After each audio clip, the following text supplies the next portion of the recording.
Ang tanong, ano ang kwento ng first client or first customer mo sa iyong negosyo? Magandang araw sa inyo diyan. Ako po si Jan. May food business delivery na negosyo dito sa Cavite. Dad's Best Food Express.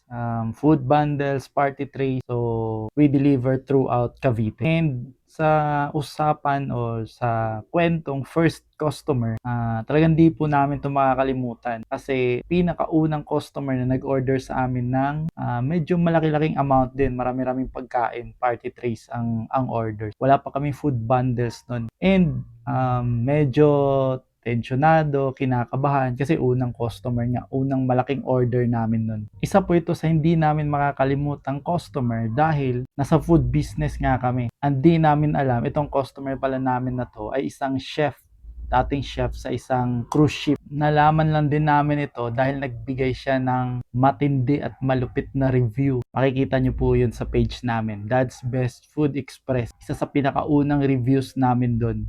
Isa ito sa mga dahilan na nagpapalakas sa amin. Kaya tuloy-tuloy pa rin kami ngayon. Kumbaga, yung sarap na binibigay namin sa kanila, binabalik din nila sa amin yung sarap sa pakiramdam. You know, so sa inyo, anong kwento ng first customer or client nyo sa inyong negosyo? Maging okay kayo dyan. Again, ako po si Jan. Daghang salamat.